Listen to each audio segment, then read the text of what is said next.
शिक्षा नीति है। स्वागत, अभिनंदन है आपका। बहुत धन्यवाद आपका, बहुत बहुत आभार जी। आप professor Rama ji principal Hansraj college हैं, और डॉक्टर अश्विनी महाजन जी जो कि राष्ट्रीय सह संयोजक हैं स्वदेशी जागरण मंच के पीजीडीएवी कॉलेज में, आप वरिष्ठ प्रोफेसर हैं, आपका भी स्वागत है। और नेहा फाउंडेशन के अध्यक्ष और दिल्ली भाजपा प्रदेश की प्रवक्ता नेहा शालिनी दुआ जी हमारे साथ हैं, उनका भी बहुत स्वागत है। और सर, हमारे साथ लगभग 320 प्रोफेसर्स और स्कॉलर्स जुड़े हुए हैं जो आज आपको सुनना चाहते हैं। अपने सवाल भी वो चैट बॉक्स में भेज रहे हैं। तो मैं निवेदन करूंगा रमा मैम से कि वो अगर अपने सवाल शुरू में ही कुछ आदेश जी से कहना चाहें या कुछ योजनाओं के बारे में बताना चाहें, फिर हम आदेश जी को आमंत्रित करेंगे। रमा मैम। प्रभांशु, एक सेकंड। धन्यवाद प्रभांशु। आदेश जी, दरअसल आपके आने से पहले मैंने एक अच्छा लंबा खासा वक्तव्य दे दिया। समय का सदुपयोग करते हुए मैंने अपने वक्तव्य में दो प्रमुख बातें कही हैं कि हंसराज कॉलेज ने दो मुहिम छेड़ी हैं इस नई शिक्षा नीति के आने के बाद। अभी हम पहले से 3 दिन का हम एक राष्ट्रीय संगोष्ठी कर चुके हैं, जिसका समापन अभी परसों हुआ था। हमारी 3 दिन की राष्ट्रीय संगोष्ठी हो चुकी है। उसके बाद हमारी ये वाली आज एक संगोष्ठी हो रही है, और हम इस संवाद को लगातार एक लंबे समय तक इसको हम जारी रखेंगे, जिससे इस नई शिक्षा नीति पर हम राष्ट्रीय अंतर्राष्ट्रीय स्तर पर खूब इस पर विचार विमर्श कर सकें। हम संवाद करके इसका जितना भी मंथन हम कर सकते हैं उसको हम करें। दूसरी एक और मुहिम हमने छेड़ी है हंसराज कॉलेज की तरफ से, क्योंकि जैसा कि हम सब मानते हैं, किसी भी राष्ट्र का स्वाभिमान, किसी भी राष्ट्र की अस्मिता, उसकी अपनी भाषा होती है। और हमने अब किए कि इस शिक्षा नीति की जो एक बहुत बड़ी उपलब्धि, बहुत बड़ी विशेषता यह भी है कि इसमें भारतीय भाषाओं के सम्मान की बात की गई है। तो हम हंसराज कॉलेज से एक मुहिम छेड़ रहे हैं कि भारतीय भाषाओं का सम्मान करते हुए हिंदी को राष्ट्रभाषा घोषित करवाया जाए। और मुझे लगता है इसमें आदेश जी और अश्विनी महाजन जी बहुत बड़ी भूमिका अदा करेंगे। क्षमा चाहती हूँ मैम, क्षमा चाहती हूँ। एक्चुअली 4 बजे मैम, रमा मैम क्षमा चाहती हूँ, नेहा शालिनी बोल रही हूँ। मेरी बात खत्म। अच्छा मैम, एक्चुअली 4 बजे प्रधानमंत्री जी का उद्बोधन है, तो सर को उसमें बैठना बहुत जरूरी है। तो मुझे लगता है मैम, अगर जी तो मैं आदेश गुप्ता जी से, भाजपा दिल्ली प्रदेश अध्यक्ष आदेश गुप्ता जी से कहूंगी कि वो हम उनका समय नहीं लेंगे और जल्द बात रखें। जी सर, आप बताइए नई शिक्षा प्रणाली पे आपका। जी सर। Madam sorry. अरे नहीं, कोई दिक्कत, मेरी तो बात खत्म हो रही थी। बहुत बहुत धन्यवाद प्रोफेसर रमा जी, आपने बहुत अच्छी बात कही है। और सभी को पहले मैं प्रणाम करता हूँ, नमस्कार करता हूँ, और विशेष रूप से नेहा शालिनी जी का, जिन्होंने ये वीडियो कॉन्फ्रेंस वर्चुअल रूप में आयोजित की। और सब लोग आज लगभग 320 हमारे सभी साथी यहाँ उपस्थित हैं। आज की इस वर्चुअल कॉन्फ्रेंस में उपस्थित डॉक्टर अश्विनी महाजन जी, जो नेशनल को कन्वीनर हैं स्वदेशी जागरण मंच के और पीजीडीवी कॉलेज में प्रोफेसर हैं। मिसेस रमा देवी जी, प्रोफेसर रमा देवी जी, जो हंसराज कॉलेज की प्राचार्य हैं, प्रधानाचार्य सर जी, प्राचार्य, प्रिंसिपल, प्रधानाचार्य। प्रभांशु ओझा जी, जो असिस्टेंट प्रोफेसर हैं हंसराज कॉलेज के, डॉक्टर महेंद्र प्रजापति जी, और नेहा शालिनी जी, जो बेटी बचाओ बेटी बढ़ाओ आंदोलन की बीजेपी की कन्वीनर है और मीडिया पैनलिस्ट है।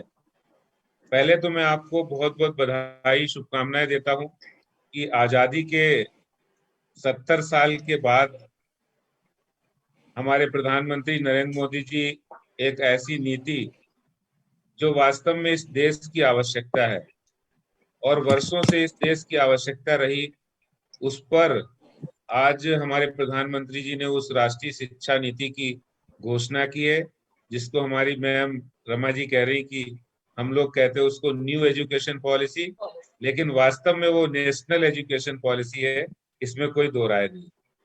अभी आपने जो बताया कि जिस तरह हम लोग इस पॉलिसी के अवेयरनेस के बारे में, जितने भी हमारे शिक्षकगण हैं, एजुकेशनिस्ट हैं, उनके साथ संवाद कर रहे हैं, और इस नीति को लाने की जरूरत क्यों पड़ी है, ये हम सबको पहले इसके काफी जो दुष्परिणाम है जो अभी नीति चल रही है उसके हम लोगों ने देखे हैं। अगर हम इतिहास में जाएंगे तो जिस समय अंग्रेजों ने इस देश पर शासन किया था और उस समय मैकाले ने अपने एजुकेशन सिस्टम को, भारत के एजुकेशन सिस्टम को मैकाले मैं कर दिया था, और इस देश में जहां बहुत सारी प्रतिभाएं रहती हैं, आप सुन पा रहे हैं मुझे, बहुत सारी प्रतिभाएं हैं, बिल्कुल, और उसको देखते हुए अंग्रेजों ने कहा कि इस देश में सिर्फ कोई भी पैदा हो तो वो क्लर्क पैदा हो, प्रोफेशनल्स पैदा हो, और देश के प्रति जो स्पिरिट है वो उनकी कम होके वो सिर्फ अपने काम पर ध्यान दें। लेकिन आज जो राष्ट्रीय शिक्षा नीति इतने वर्षों के बाद हमारे प्राइम मिनिस्टर साहब ने लागू की है, मैं समझता हूँ कि इससे एक तो बच्चों के अंदर, स्टूडेंट्स के अंदर एक ये भाव आएगा कि हम एक देश के अच्छे डॉक्टर बने, इंजीनियर बने, वकील बने, इसके साथ साथ देश के एक अच्छे नागरिक भी बने, एक जिम्मेदार नागरिक बने, जो ये समझे कि देश की विकास में हमारा भी कंट्रीब्यूशन है और हम भी उस देश के विकास के एक भागीदार, एक पार्ट हैं।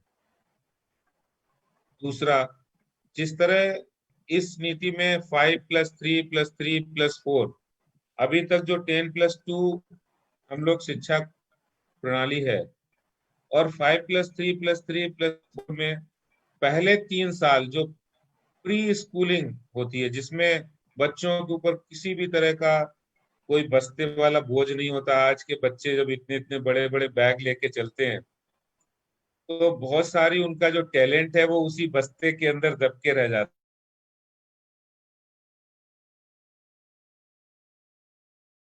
है। और मैं समझता हूँ इतने समग्र रूप से इस पॉलिसी में सोचा गया है।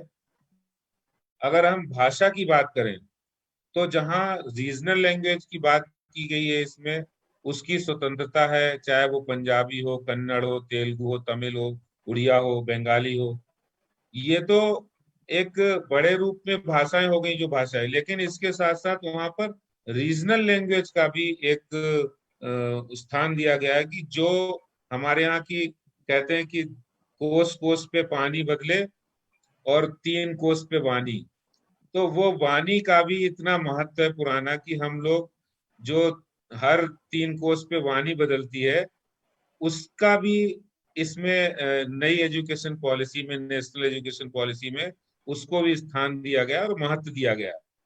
इससे जो हमारी विविधता है, हमारी जो भारत की विशेषता है उसको दर्शाता है। दूसरा, ये बात सही है, आप अगर साइकोलॉजिकल रूप में देखते हैं तो बच्चों के अंदर जितना नेचुरल लैंग्वेज के साथ उनका टैलेंट आता है आगे, उतना वो अगर अंग्रेजी पढ़ेंगे तो अंग्रेजी के लिए उनको अलग से दिमाग भी लगाना पड़ेगा और उतनी जो टैलेंट है वो दब जाएगा। ये हम लोग जानते हैं, मैं भी हिंदी भाषी हूँ, हिंदी में अच्छी तरह बात कर सकता हूँ, हिंदी में अच्छी तरह पढ़ सकता हूँ और हिंदी में समझ भी सकता हूँ। और मैं आपको जानकारी के लिए बताऊं, उत्तर प्रदेश में पहले क्या था कि 12th तक साइंस भी हिंदी में पढ़ाई जाती थी, अभी भी पढ़ाई जाती है।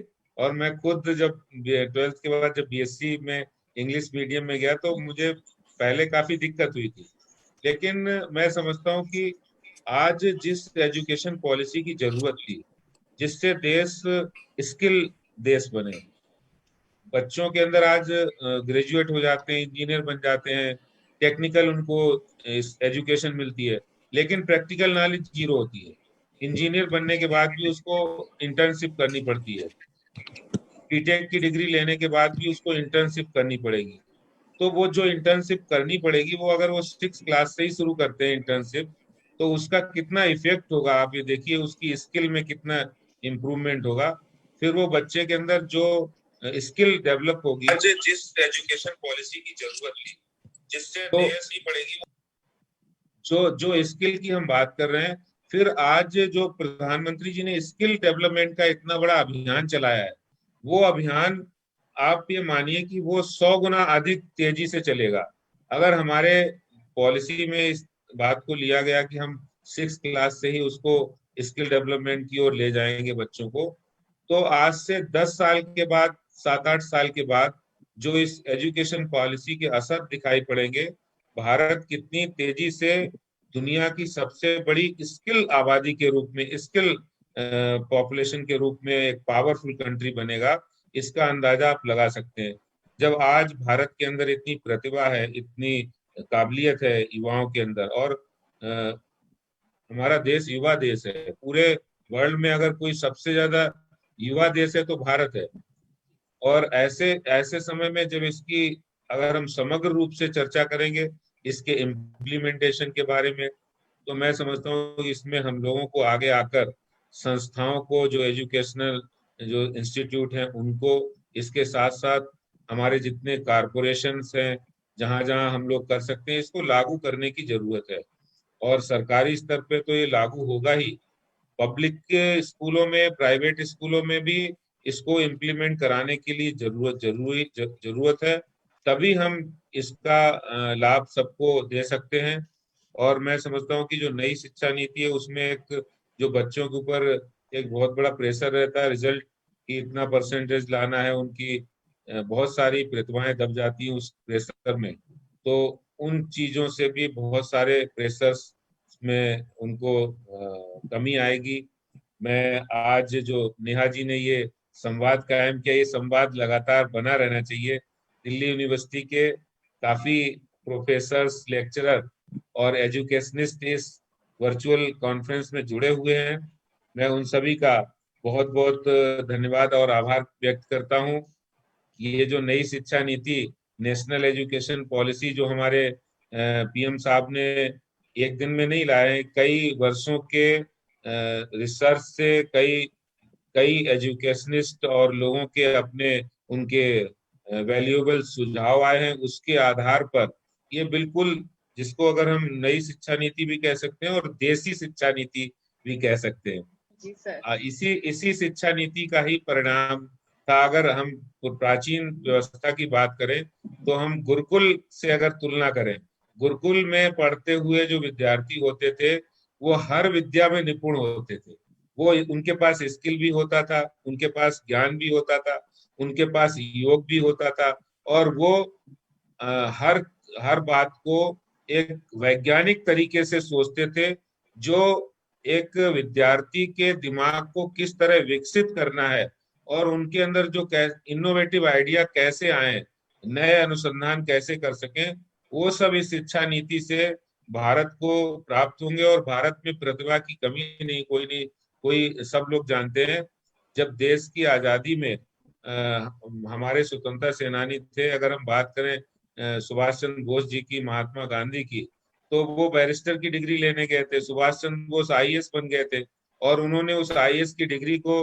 और महात्मा गांधी ने बैरिस्टर की डिग्री को तिलांजलि दे दी थी, देश के स्वतंत्रता आंदोलन में वो कूद गए थे। तो ये जो जज्बा था वो देश के लिए था, और मुझे लगता है कि अंग्रेजों ने उसी जज्बे को कम करने की कोशिश की, मैकाले एजुकेशन सिस्टम को लागू करके इस देश में। और ये जो नई एजुकेशन पॉलिसी आएगी, इसमें दो चीजों का बहुत बड़ा ध्यान रखा गया कि इसमें एजुकेशन के साथ साथ बच्चों के मोरल पर भी बहुत बड़ा ध्यान है। और मैं समझता हूँ कि अगर कोई व्यक्ति डॉक्टर बनता है, इंजीनियर बनता है, वकील बनता है, वो जितना अपने प्रोफेशन से देश में योगदान देता है वो बहुत अच्छा होता है, लेकिन वो एक अच्छा नागरिक भी बने, ये एजुकेशन पॉलिसी की एक खूबी होनी चाहिए। मैं समझता हूँ कि इस एजुकेशन पॉलिसी की एक खूबी होगी और आगे चल के ये देश अच्छे नागरिक, अच्छे डॉक्टर, अच्छे इंजीनियर तो बनाएगा ही, इसके साथ साथ एक अच्छे नागरिक और जिम्मेदार नागरिक भी बनेंगे। यही इस एजुकेशन पॉलिसी की सफलता का मापदंड होगा। भारत इस एजुकेशन पॉलिसी को अपनाकर हम मजबूत बनेंगे, विकास के रास्ते पर चलेंगे। मैं इन्हीं शब्दों के साथ आपको इस वर्चुअल कॉन्फ्रेंस की बहुत बहुत शुभकामनाएं देता हूं। विशेष रूप से मैं नेहा जी का और हमारे साथ जुड़े डॉक्टर अश्विनी महाजन जी, प्रोफेसर रमा जी का बहुत बहुत धन्यवाद करते हुए अपनी बात को समाप्त करता हूं। कुछ समय कम है, अभी हमारे प्रधानमंत्री जी नॉर्थ ईस्ट के सब्जेक्ट पर हम लोगों के साथ एक वर्चुअल रूप में जुड़ रहे हैं, हम लोगों को उसमें रहना है। आपको बहुत बहुत धन्यवाद करते हुए मैं अपने 2 शब्दों को विराम देता हूं। नमस्कार, जय हिंद, जय भारत। सर बहुत अच्छा आपने बताया। एक चीज आपकी मुझे बहुत अच्छी लगी कि आपने दिल से बोला कि हिंदी वालों के लिए ये जो आई है पॉलिसी, ये देश हित को साथ रखते हुए, जोड़ते हुए, और हिंदी मीडियम जो हिंदी के पढ़े हुए होते हैं उनके अंदर एक कहीं ना कहीं ये डर सा रहता है कि हम कहीं जितने मर्जी पढ़े लिखे हों, लेकिन सर कहीं जाते हैं तो बोलते हुए उन्हें थोड़ा डर लगता है, ये फील होता है जैसे कि हमें लो वो ना समझा जाए। तो ये हिंदी भाषी लोगों के लिए बहुत है कि सरकार ने कदम उठाया, ये बहुत ही सराहनीय है उन लोगों के लिए जो हिंदी से पढ़े होते हैं। इंग्लिश मीडियम पे बहुत पिक्चरें भी बनी, बहुत बातें भी हुई, लेकिन हिंदी मीडियम पे बहुत कम चीजें हुई हैं, जिसका जीता जागता जो है वो प्रोफेसर रमा मैम जो है, ये हिंदी की बहुत अच्छी लेक्चरार है, बहुत अच्छा बोलती हैं। और सर आपने भी बहुत अच्छा बोला। मैं एक बात ये कहना चाहता हूँ कि हमारे यहाँ पे जब हम डॉक्टरी की डिग्री लेते, कोई लेता है MBBS MD करता है,